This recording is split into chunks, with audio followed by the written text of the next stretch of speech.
Hello, bonjour. Well, I've ventured down to the garden, I've hobbled down to the garden, because I haven't been down here since, well, obviously since before I broke my foot. So I've just come down to see what it's like. Duncan's been keeping a check on things, but I'm going to have a wander around and have a quick chat with you. Okay? Right, here we go. Excuse me if I do hobble a little bit, but there we go. Let's have a look round. Yep, not bad, is it? Not bad. It's looking very green still. I suppose I was going to come down and find a complete mess, but I say Duncan's obviously kept it in check a bit. The grass needs a bit of cut, but it's not too bad. Okay.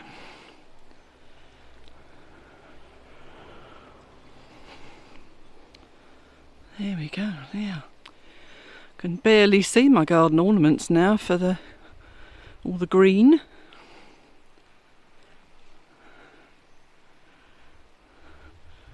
You've all seen all that before, but look how lovely and green the grass is looking. Love it like that. Alright, let's have a wander over to the potager and see what's going over there. Poor veggies have been neglected. And that's our new fuchsia plant that's been it's new this year but growing. The ferns are doing okay. There's all these dry leaves on the floor though. It's like it's autumn already, but not quite in autumn yet. And one lonely tree. Duncan had to pull the other one up in the end. I don't know if you remember, but it was diseased, so that had to come up. Very sad.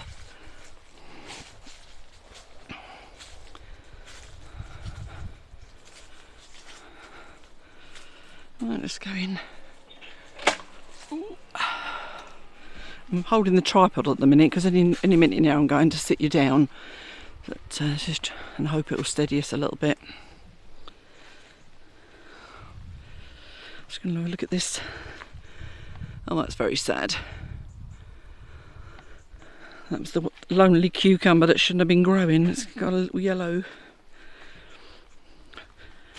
cucumber on it.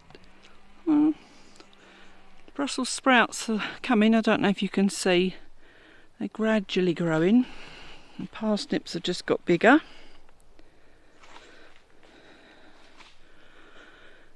Yep. The grasses that I put in there that our friend gave me have started to grow, so that's nice to see. Oh, looks like I may have some beans to pick. I thought we'd pick them all.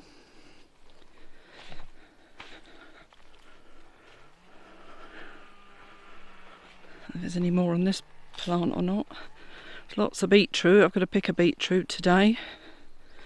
Yep, still beans to come on there. Some of them are a little bit too big now because I've not been down here to pick them. I did get Sharon to actually pick a load for me, and they're in the freezer. There's the sad cucumbers, and that's another thing I need to take in. An onion, because I haven't got any onions in the house either. Let's have a wander around and see what my butternut squash is doing. It's not particularly easy wearing my boots, a bit uneven, but there's a flower on the butternut. Whether it will come to anything, I don't know.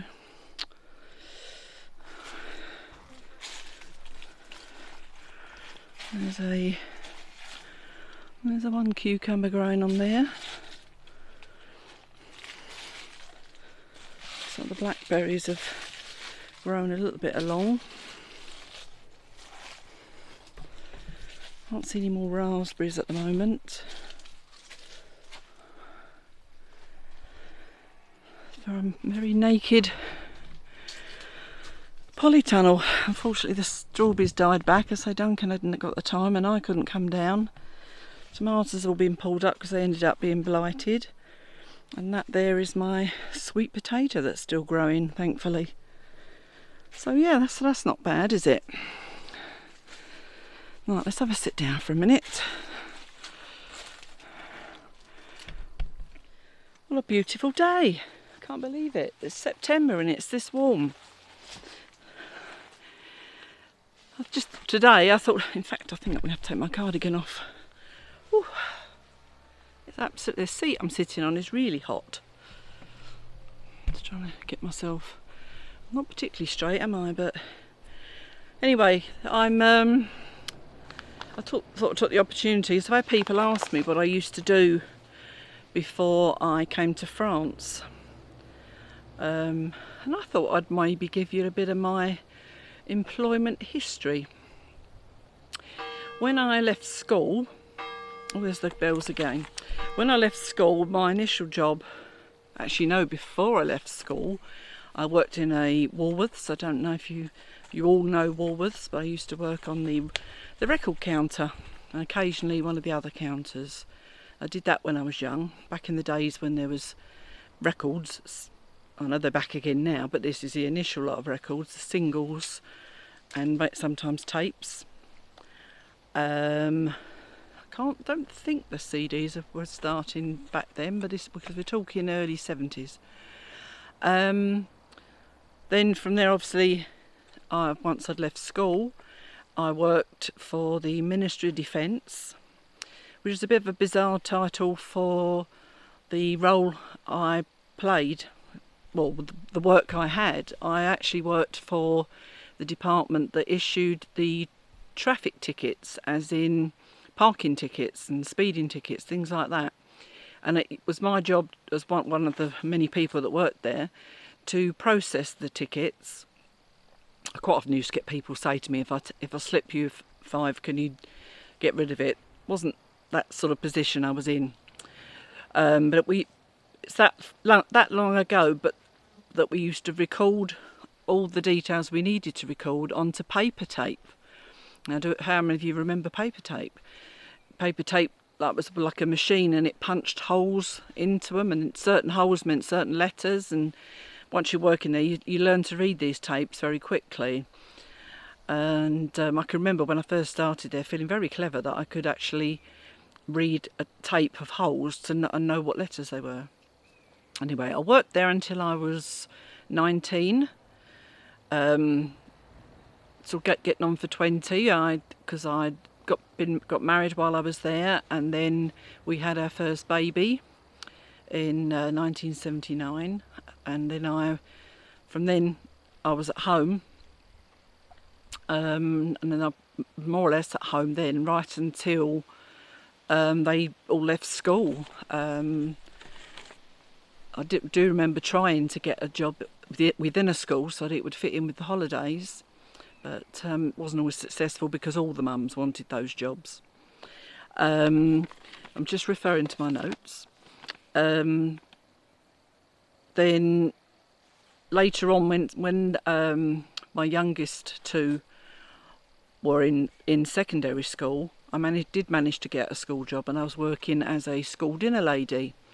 So I used to be washing up in the school kitchen and dishing up the food to the children, and if there was any pudding at the end, like a bit of sponge and some custard or something, we'd all get a share of that at the end of the day. Sometimes we might even be able to take some home, which obviously was the best part. Then let me think. I think then I'd left my ex-husband and not long after, and moved out, and then not long after that met Duncan. And just before meeting Duncan, I'd started working at a nursery. Decided to have a go at being, well, not a nursery nurse initially, but I was a domestic help. And because I'd worked in the school kitchens and that, I thought, surely I can do this. So I worked in the kitchen in a nursery called Triangle Day Nursery, which was in Thamesmead in London. And I became very good friends with the deputy manager there, and we used to go out dancing, to Sarok dancing. I don't know if any of you know that. And that was where I met Duncan, and where she met her now husband as well. While I was working there, I decided I wanted to do a little bit better and a little bit more money, so I did some training, tried for my City and Guilds certificate to become a nursery nurse, which I did. That and it wasn't long after that I was getting itchy feet again, and I wanted to try something else, possibly heading towards being a nurse, like a deputy manager of a nursery. So I thought, well, I need to gain more experience. So I left there, and then I went to a nursery called the Gower School Nursery in North London. And this was a Montessori nursery, which was really interesting. I don't know if you know the methods of Montessori, but it allows children to be very, very independent. So it was interesting to be there. I, at one point, I worked one-to-one with an autistic little boy, which could be quite challenging, because he was quite severely autistic, really. So he was quite strong and could be a little bit spiteful and that. But again, it's very rewarding, and the manager of that nursery sent me on some courses for special needs, and during some of those courses I'd learnt how to do sign language. Don't ask me now, wouldn't be able to do a thing.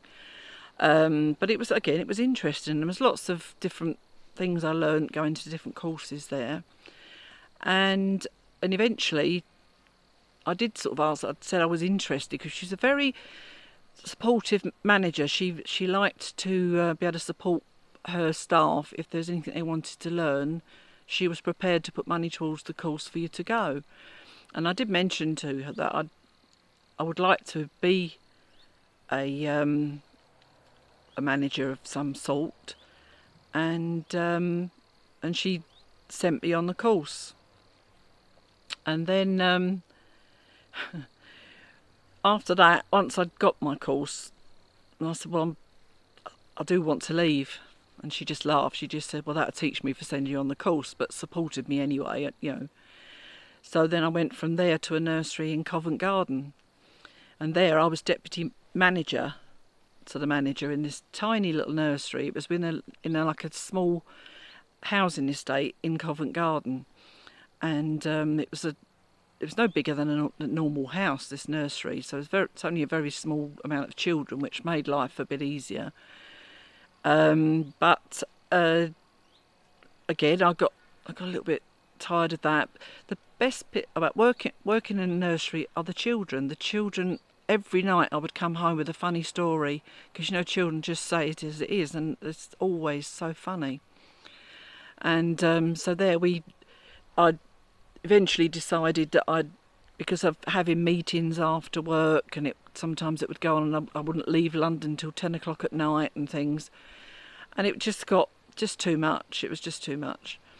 So I, after that, decided to find a nursery closer to home, and I did manage to find one which was in Dartford, which was in Kent, which wasn't far from where we lived.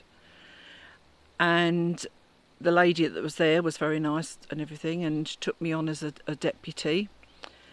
And it happened to be a chain of nurseries, and they did 3 or 4 in different areas. But that bit too big. I got so used to small nurseries that this was a bit too big, and it was a bit overwhelming for me, I must admit. And start to realise after a while, am I cut out for being a manager? So after that, I decided to look for somewhere smaller again. So it was sort of, I don't know, about 2 years later, I found one. It's still in Kent, but in a different direction, in somewhere called Bromley. And this was a nursery that was held in an old Victorian house.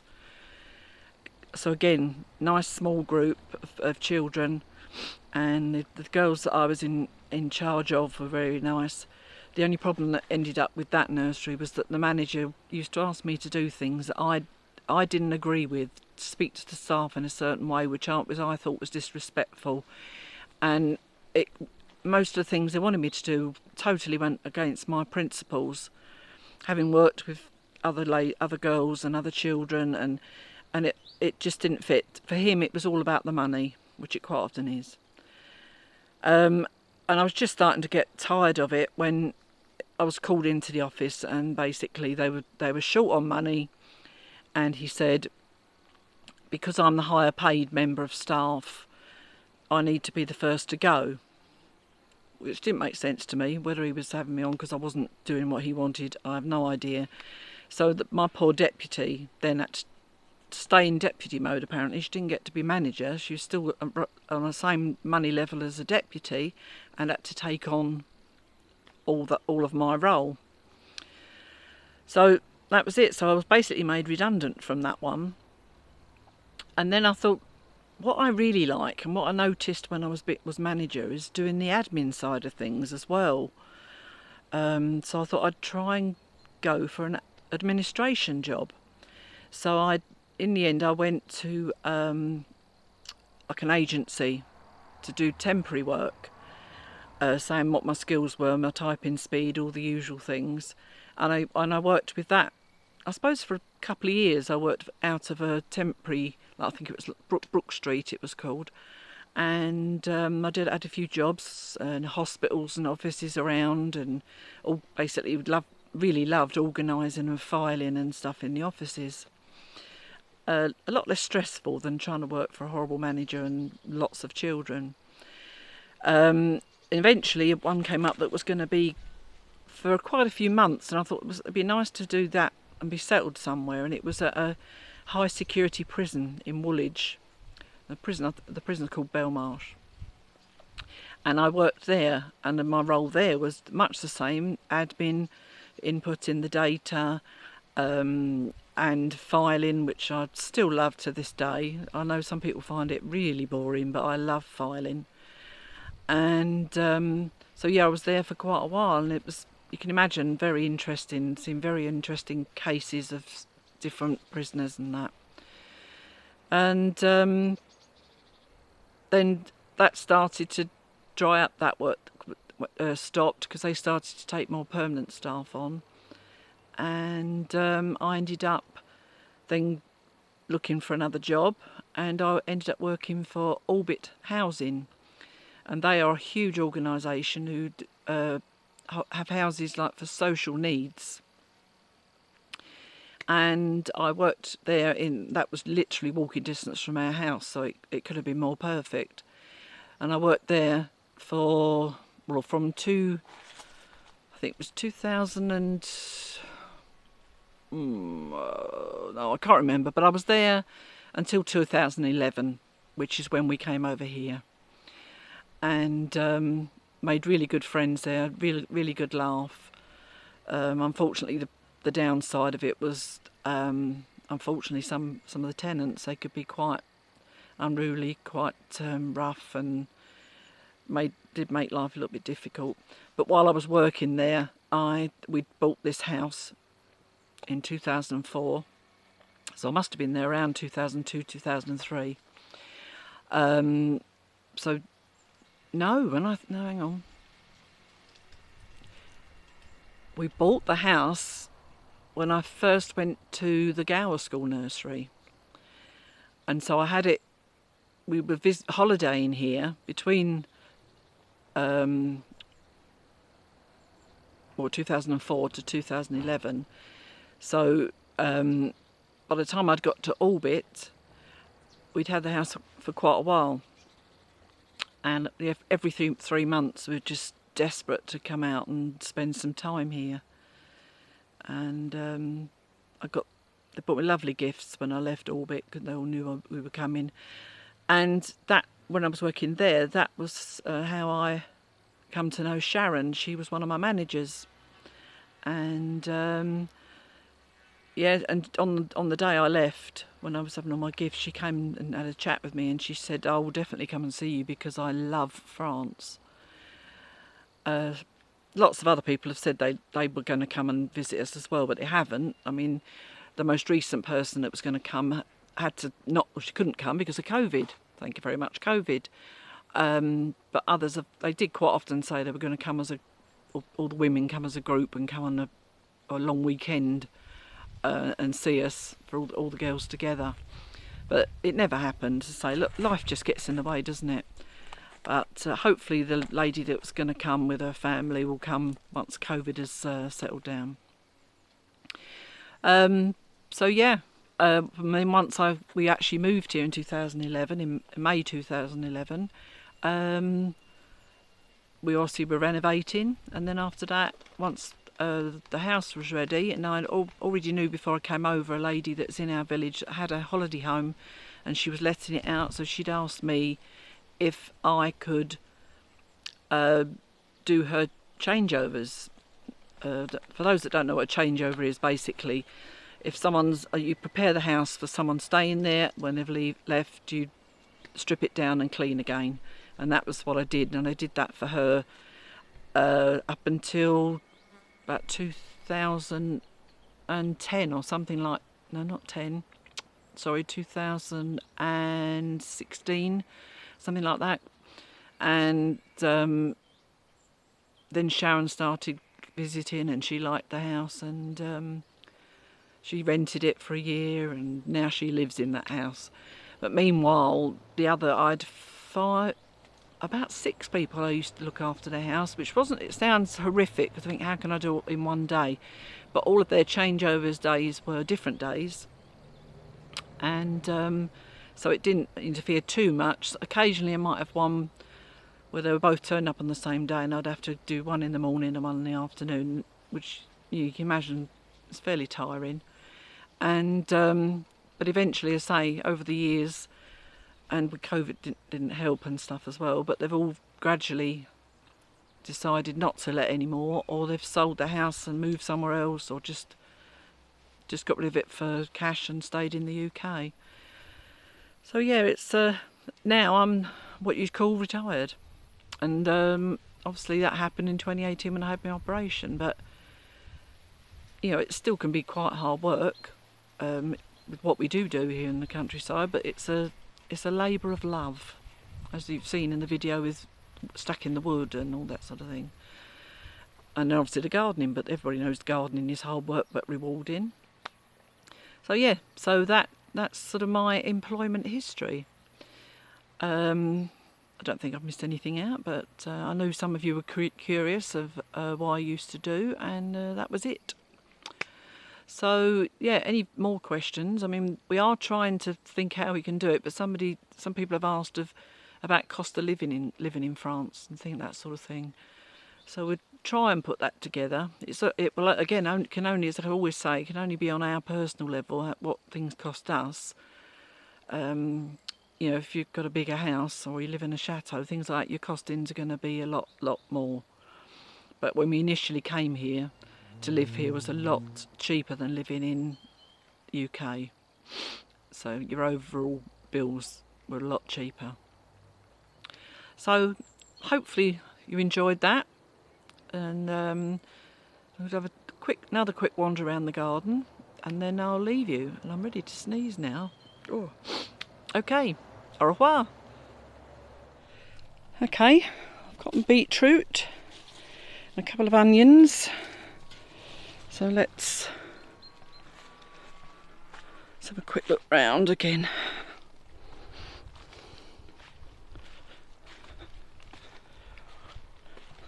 So it's not looking too bad down here really.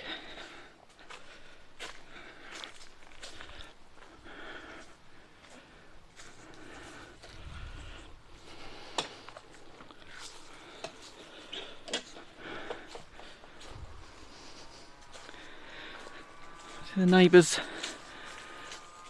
dug up all of his vegetables and that now.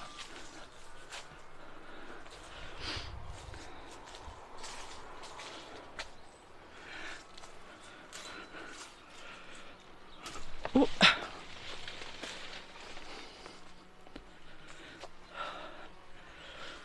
Duncan just poked his head around the corner. He's obviously home from work. I should go and see him in a minute. Butterflies hanging around that lovely purple plant.